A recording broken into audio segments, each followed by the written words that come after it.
So collaboration, co-creation, and interdisciplinarity are at the core of cultural competency approach. This cannot be achieved without your participation. Today, we have prepared a very exciting program which will introduce to you our vision, mission, and objectives of the Cultural Competency Unit. You will also hear about the various projects we've been working on and are planning to implement in the near future. And today's program is aimed to provide a platform for our guests, colleagues, and students to network and exchange ideas. We want to invite you to participate in discussions and give Cultural Competency Unit your feedback and suggestions on how it can foster a more collaborative environment to maximize our participation from all our colleagues and students, and how we can shape the future of the unit so it better serves the university's vision of making the world a better place. I'm very grateful for Professor Fumi Ololishakin, Vice President of International Engagement and Service, and Professor Marian Thane, the Executive Dean of Faculty of Arts and Humanities, for joining us today. They have been the driving force for King's Cultural Competency Project, and without their initiative and continuous support, today wouldn't be possible. So thank you very much. I'm also very delighted to have Professor Zhu Hua with us today. And Professor Zhu Hua is the Director of International Center for Intercultural Studies at the Institute of Education at UCL. She will be giving us the keynote talk later on, so I'm very looking forward to it. I would also like to take this opportunity to thank all my colleagues at the Cultural Competency Unit, including all the academics, affiliated members, and professional services colleagues for their hard work and dedication in preparing for the launch today. The success of the Cultural Competency Unit is undoubtedly attributed to their world-class scholarship, professionalism, and devotion. So for that reason, I would like to congratulate everybody on the achievement that we have made to today. I'm also delighted to see some of our students with us. They did so well in their study of our first cultural competency module, and even volunteered to do poster presentations for us today. So during the break, please do go to 1.13 to see some of our students' presentations and listen to their learning experience of cultural competency. So before I hand it over to some of our very exciting speakers today, I would like to take a few minutes to give you a bit of a background of Cultural Competency Unit. So as many of you know, that the unit was established as a result of the vision of internationalization at King's. Cultural competency was identified as one of the two core values in this vision.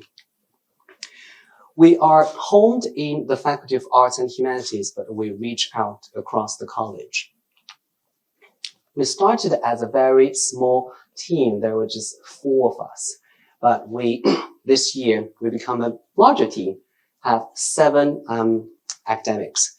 2 of them are permanent faculty members, and the rest of us are seconded from different parts of the university, including myself, who is originally based in School of Medical Education.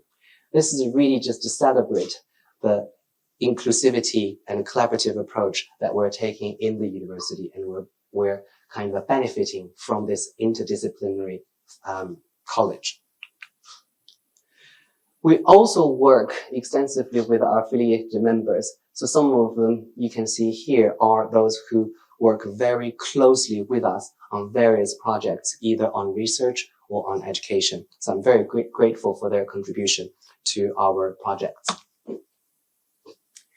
In order to make sure that all the activities taking place in the Cultural Competency Unit are aligned with the university's strategy, we are responsible for reporting to the senior sponsors, Professor Ololishakin and Professor Thane. And all the activities are discussed and decided by this Cultural Competency Advisory Board. And as you can see, we have a wide range of expertise and senior leaders from different departments. Again, this is to make sure that the projects we develop are serving the purposes and the needs of colleagues and students from across the college. And this advisory board will be chaired by Professor Fumi Onlinshakin and Professor Dan Orals, who is head of cultures from arts and humanities. Unfortunately, Dan is not here today, but he sends everybody his regards. So the unit started by providing 2 Kickstarters, one for the staff and one for students. I think many of you may have encountered these 2 programs. And up to date, we have 2,900 students who have taken the Kickstarter for the students. And we have 678 staff members who have completed the staff Kickstarter. Now, I'm very proud to say that we have 2 flagship undergraduate modules. One is the level 5 module called Cultural Competency, Professionalism and Practice. Another is called Cultural Competency, Mixing Methods from Knowing to Doing. We started the level 5 module first in 2020-2023 academic year. And in that year alone, we received 140 students from across the college. This year, with the 2 modules combined, we have received 640 students from across the college. And that's not enough. We're doing more. This year, we will be developing a new level 6 module called Transcending Multilingualism and Multiculturalism. This is a very exciting project because we're working with 6 institutions, both from the UK and from Europe. And this module is going to be another very exciting opportunity for our students. And we are also working collaboratively with some of the master programs directors, as well as the Center for Doctoral Studies, to develop a new level 7, which is a master's level culturally competent research module. So this one will be offered to some of the students in those master's degrees, as well as our PhD students. We're also very excited to welcome our 2 new PhD students at the early this month. Wang Peng and Sam Joseph, they're with us today as well, and they have been doing an excellent job helping everybody to find where they have to go today. Both of them are excellent. We're very excited for them to come to join the team to help us enhance and develop our research in the unit. And both of them are fully funded by very prestigious scholarships. So at the college level, in order to allow for cross-college collaboration, but in an informal way, we also have this group called Cultural Competency Co-Creation Group.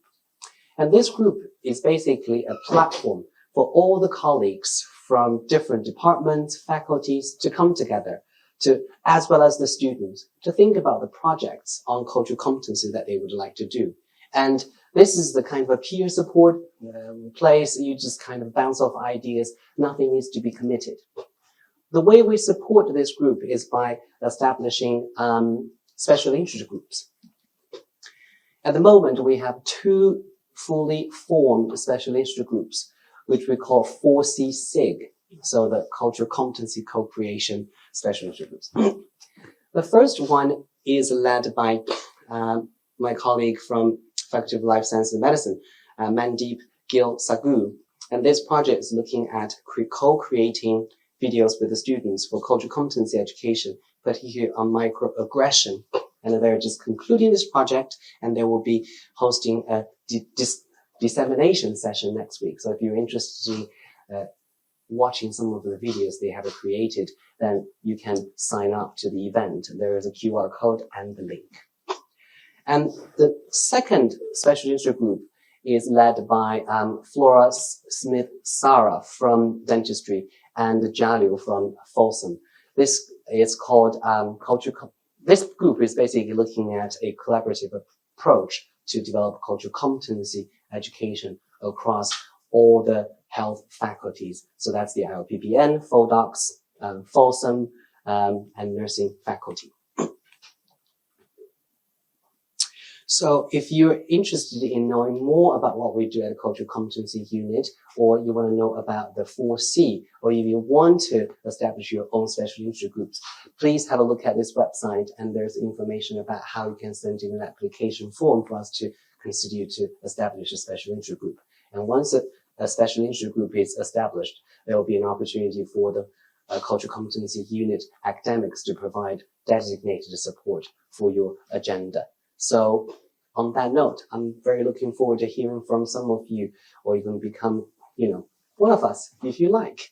So I'm going to pass it on to Professor Fumi Only-Shakin, our Vice President of International Engagement and Services, Professor of Security, Leadership and Development, to give us the talk on King's internationalization strategy and cultural competency. Thank you. Good morning. Good morning. Yes, we've all had coffee, some tea for some, but welcome. And thank you, Shani, for that excellent introduction. I think what I would like to do, and with my partner here, we have a job cut out for us in the next few minutes, in the next 20 or so minutes. But what I want to do is provide some context.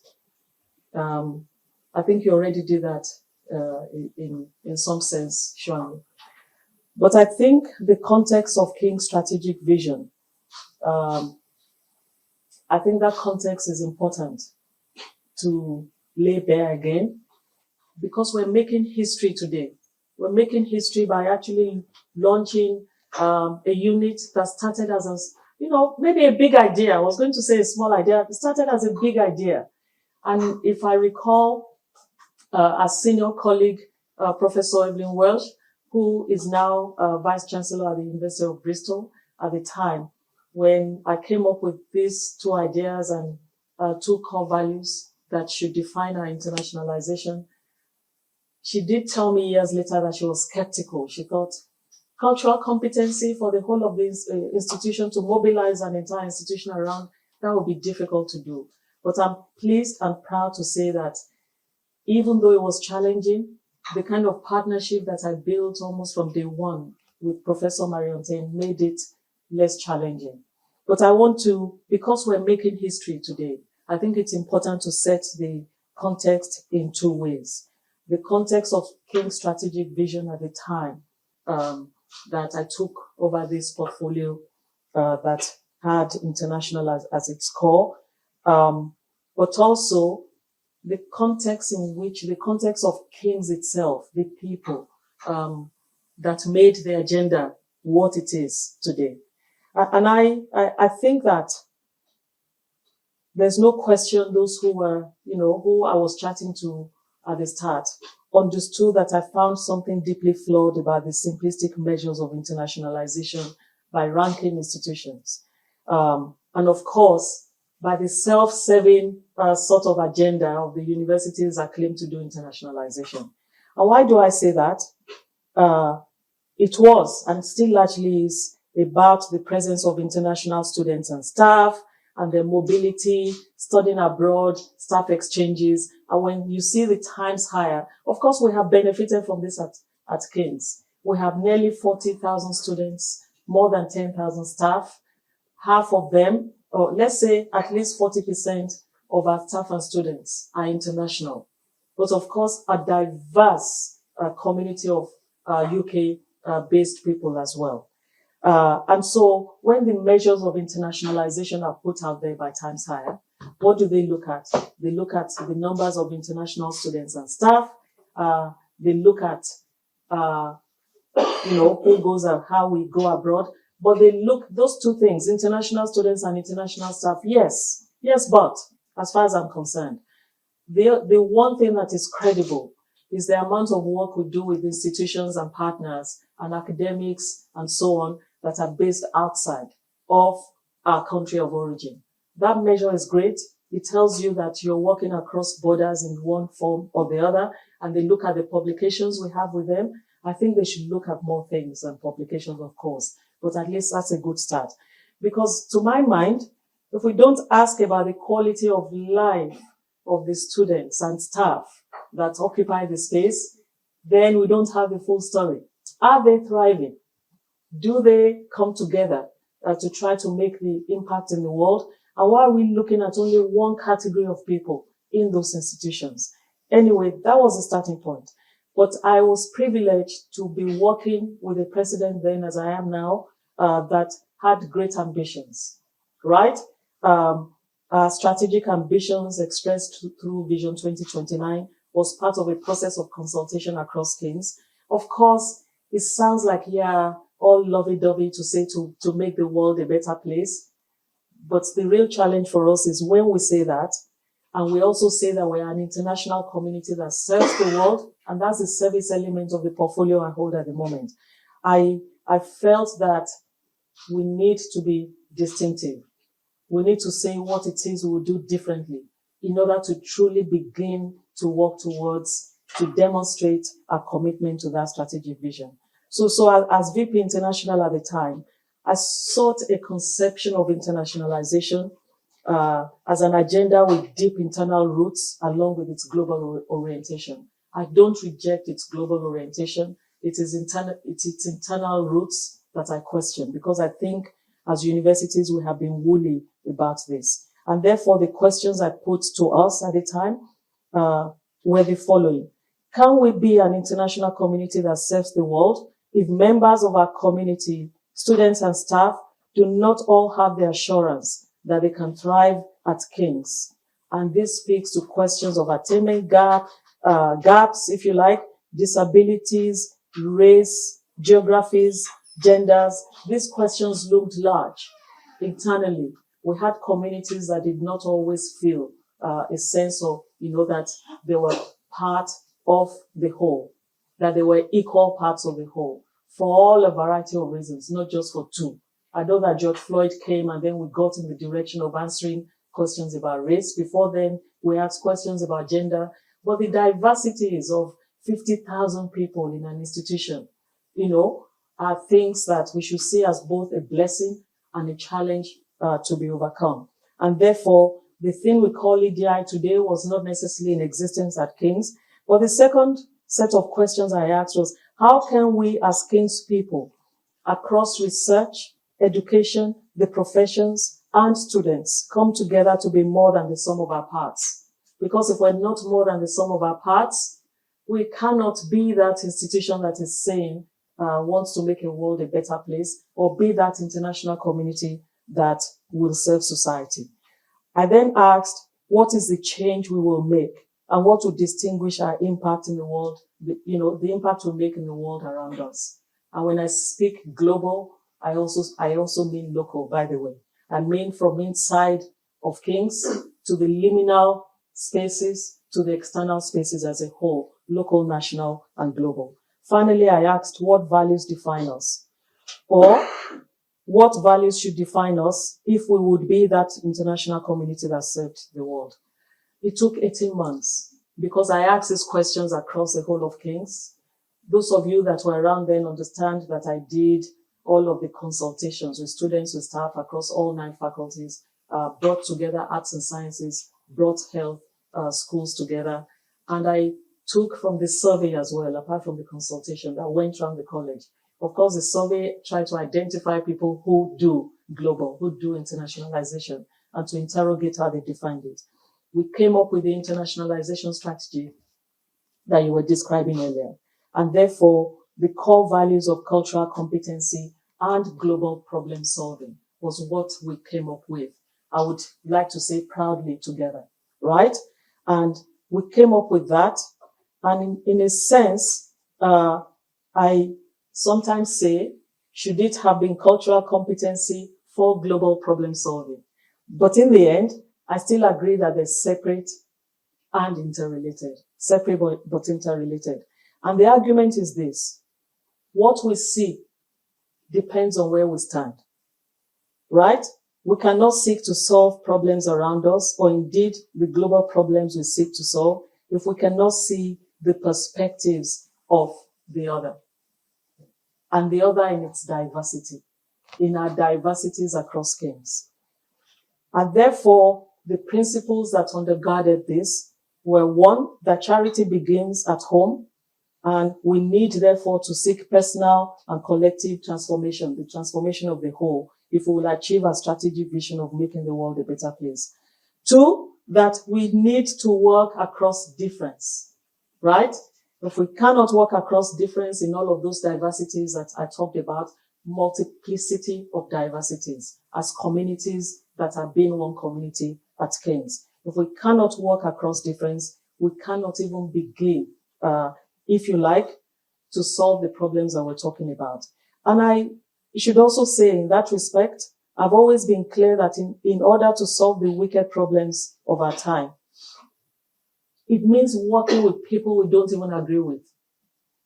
And if we're going to work with people we don't agree with because we don't share principles of the same values all the time, if we cannot do that, the wicked problems are around climate, inequities, injustices, all the things we seek to make a difference to. Today we have 5 of those thematic areas. Again, that through consultations, we said we want to work on together. If we cannot do that, really, we will never be more than the sum of our parts. And these are the undergirding principles. But I have 2 more. The third, which will be my charge to the new unit, Shuanyu and the members, is that we need to be able to mediate the spaces around us. We therefore have to be mediators because there's conflict in diversity, but there's a lot of amazing goodness in diversity. We have to be a unit. We have to be a team that understands a multiplicity of perspectives, even if we don't agree with them, because we have to hold the space for the whole institution, for the whole. And lastly, we need to build leadership for change. So when we talk about cultural competency as a value and global problem solving, leadership sits in the heart of it. Leadership is that mediation in part that we're doing. It is the difference it means coming together across all disciplines, not one. And when we sit in arts and humanities, I love it. It's the mission we had from day one, that we're bringing all disciplines together and the faculty is hosting it. It required the leadership of an individual leader in that faculty who can build leadership for the whole institution. And so therefore, the need to work together cannot be overstated. And I want to say that the launch of this unit today, I find it truly amazing that we have worked this journey together and we're here launching the Cultural Competency Unit with the numbers of staff that we have across King's truly. The unit has a mission though. Your mission is to not look inward. Your mission is to take, and I see in the paper you're talking about definitions and so on. I will challenge some of it. I love some of it. So I want to really challenge you to think not about this small team, but about the whole of King's. It's a big problem on your shoulder. I want to pay tribute to you and to my colleagues who are not here.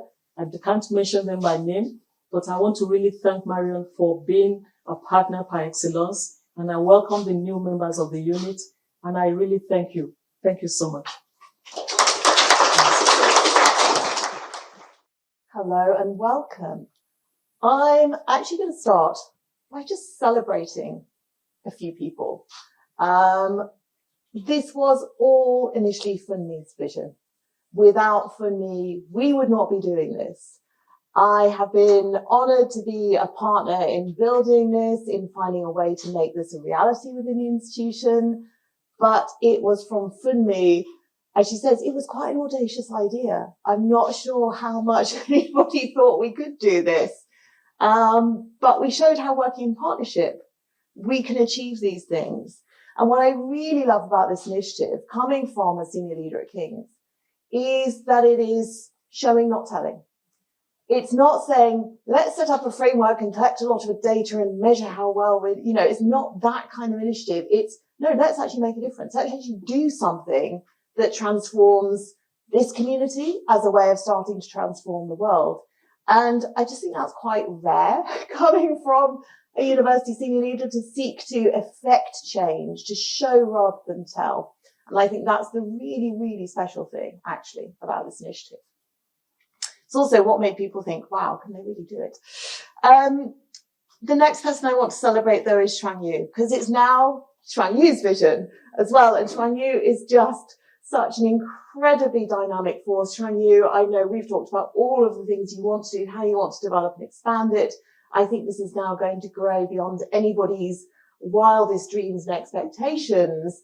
And, you know, I very much want to support you to do that in arts and humanities. And that's the future that we've been talking about together. So again, two very, very special people who have brought something absolutely exceptional to this project. But also, as Fudni and Chuang Yu both said, this was a collective endeavor, and it was formed through, it was the reality, again, showing rather than telling, the reality of what One King's can be. It was a project formed in collaboration across staff, academic staff across all of the faculties at King's. It was formed through collaboration between those staff and our students at King's. And it was formed through collaboration between academic and professional services staff. There is no better demonstration in reality, in practice, of what One King's, a phrase that you might hear quite a lot around the institution, what that can actually mean in practice and what it can achieve. So again, it's showing rather than telling. And I love that about this. I'm all for making things happen. But Chuang Yu is an excellent leader for this project, and I know has wonderful, ambitious ideas for what we can do over the next few years.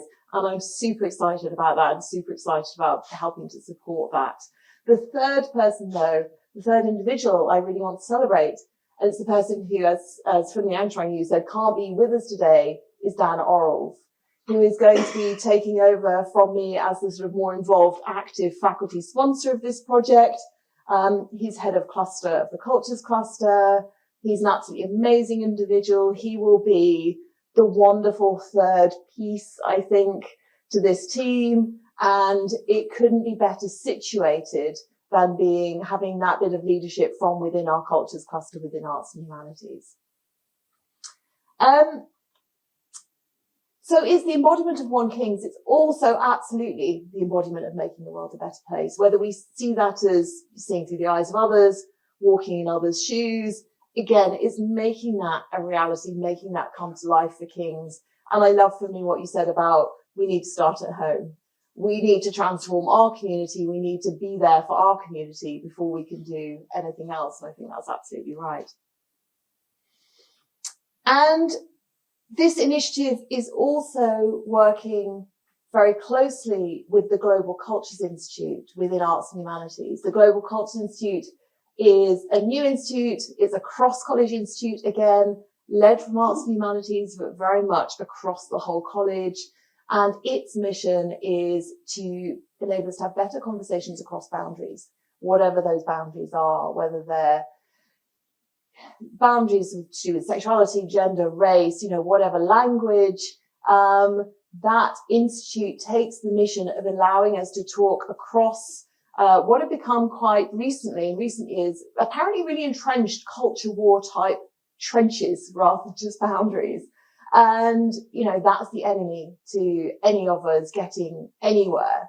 And I think fundamentally, I would say the mission for the Global Cultures Institute, and probably the mission for cultural competencies too, is to disagree better. We know we can look around us in the world right now to know that this is not a Pollyannish dream of everybody should just agree and be happy together. That is not the ambition of either the Global Cultures Institute or the Cultural Competencies Unit. That would be a naive dream.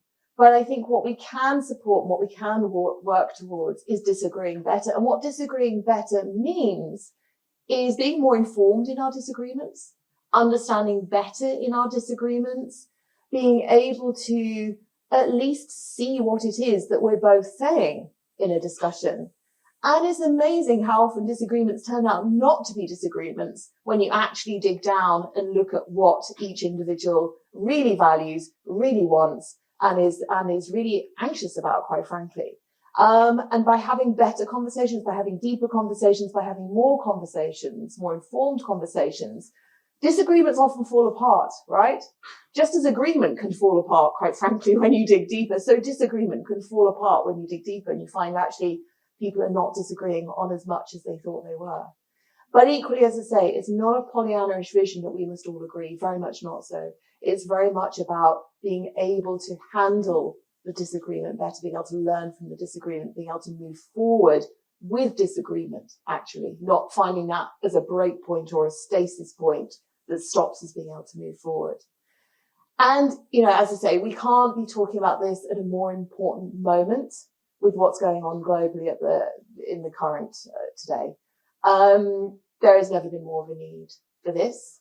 And it is right that we practice it ourselves rather than tell others what to do. This is about transforming. This is about demonstrating. This is about being and doing. This is less about telling everybody what to do. And that's the thing that I really, really love about this.